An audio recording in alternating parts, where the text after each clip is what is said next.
ഞാൻ ഇന്ന് നമ്മളെ പേരാമ്പ്രയുള്ള മലബാർ ഗോൾഡൻ ഡയമണ്ട്സിലേക്കാണ് പോകുന്നത്. എന്താണെന്നല്ലേ, ഇവിടെ നിന്ന് ഇവരുടെ പുതിയ ഡയമണ്ട് കളക്ഷനായ നുവയുടെ ലോഞ്ചിങ് സെറമണിയാണ് നടക്കുന്നത്. അപ്പോൾ ഇവരുടെ പുതിയ കളക്ഷനൊക്കെ വെയർ ചെയ്യാനുള്ള ഒരു അവസരം എനിക്കും കിട്ടി. ഞങ്ങൾ 4 പേരെയായിരുന്നു ഇൻവൈറ്റ് ചെയ്തിരുന്നത്. അപ്പോൾ നുവയുടെ പുതിയ കളക്ഷൻസ് കേട്ടിട്ട് ഒരു റാം വാക്ക് ആയിരുന്നു ഇവർ സെറ്റ് ചെയ്തിരുന്നത്.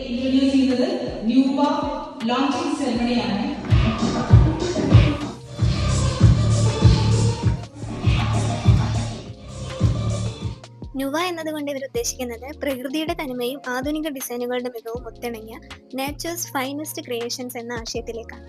അപ്പോൾ കളക്ഷന്റെ ആദ്യ വിൽപ്പന പേരാമ്പ്ര ഷോറൂം ഹെഡായ റെനീഷ് കെയും ഗ്രാൻഡോസ് MD പ്രകാശൻ എന്നിവരും ചേർന്നാണ് നിർവഹിച്ചത്. എല്ലാ നല്ല കാര്യം തുടങ്ങുമ്പോഴും മധുരം അത്യാവശ്യമാണല്ലോ. അതുകൊണ്ട് ഞങ്ങൾ എല്ലാവരും കൂടി കേക്കും കട്ട് ചെയ്തു. പിന്നെ പുതിയ കളക്ഷൻസ് ഒക്കെ ഒന്ന് പ്രസന്റ് ചെയ്യുകയും ചെയ്തു. നല്ല അടിപൊളി വെറൈറ്റി ലൈറ്റ് വെയിറ്റ് ആയിട്ടുള്ള കളക്ഷൻസ് ആണ് നുവ ഇൻട്രൊഡ്യൂസ് ചെയ്തിട്ടുള്ളത്. ഇനി നിങ്ങൾ മലബാർ ഗോൾഡൻ ഡയമണ്ട്സിൽ വരുമ്പോൾ നുവയുടെ കളക്ഷൻസ് കൂടി ഒന്ന് മസ്റ്റ് ആയിട്ട് വിസിറ്റ് ചെയ്യാം.